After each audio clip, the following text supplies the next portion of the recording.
jalousons les autres. Je vous dis, on peut trouver en chaque compartiment de la vie la source des discours de haine. Parce qu'on n'est jamais content de ce qu'on est. Si je suis comme ça, c'est parce que l'autre a pris ma place. Quelle place? Dites-moi. Chacun de nous a un destin.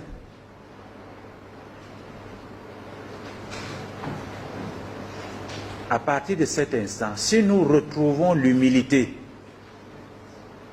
que d'aucuns qualifient de faiblesse, mais l'humilité est une force, celle-là qui nous réconcilie avec le Très-Haut.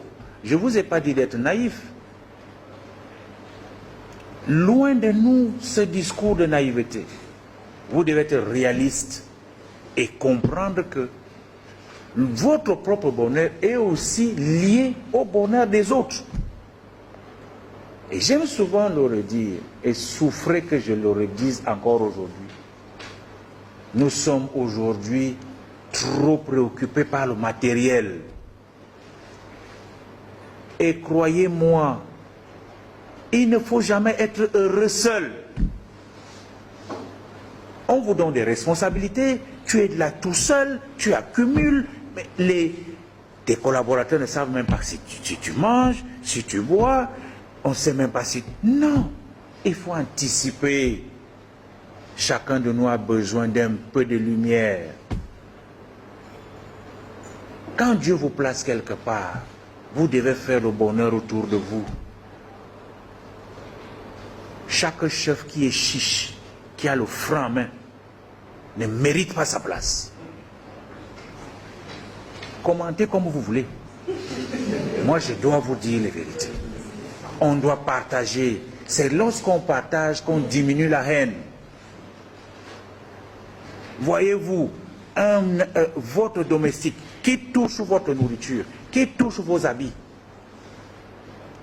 vous attendez que le mois passe 10 jours avant qu'il commence à grincer les dents. Patron, est-ce que c'est pas possible? Faites attention. Il faut anticiper, donnez-lui 2 ou 3 mois d'avance. Et au-delà de son salaire, faites quelque chose parce qu'il touche à votre nourriture.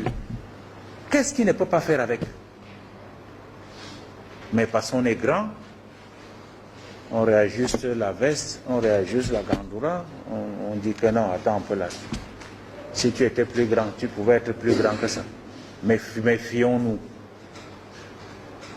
Voilà des petites choses. Vous attendez des grands discours. Ce n'est pas ça. On ne fait pas la théorie ici. Ce n'est pas l'université où on va vous crier. Voilà au quotidien des problèmes, des discours de haine. Et là, c'est la haine que vous entretenez dans votre propre famille. Parce que vous méprisez le domestique, vous méprisez le chauffeur. Vous méprisez votre épouse. Il faut lui dire merci quand il vous a fait une bonne sauce. On n'est pas très sérieux, nous les hommes. On est méchants même à la limite. Dieu seul sait quand une femme prend du temps pour se brûler les mains. Elle fait le plantain, elle fait le riz, elle fait ceci. Toute cette bonne nourriture, elle pose là. Tu finis de manger, tu ne dis pas merci. Les femmes ne sont pas en reste. Parce que nous aussi, on se bat beaucoup. Matin, midi et soir, on transpire. On amène quelque chose à la maison. Mais quand on arrive à créer nous bien, pas les palabres. Du matin au soir, tu étais où? Tu faisais quoi? C'est patati patata. Non, il y a toujours, c'est le désordre. Ça chauffe. Et quand ça chauffe comme ça, le mari, il est obligé d'aller ailleurs là où c'est calme. Voilà les discours de haine. Parce que je vous assure, laissez les dictionnaires, laissez les choses compliquées. Regardons autour de nous. Que faisons-nous pour que la vie soit allégée, soit moins pénible? Chacun de nous a une responsabilité.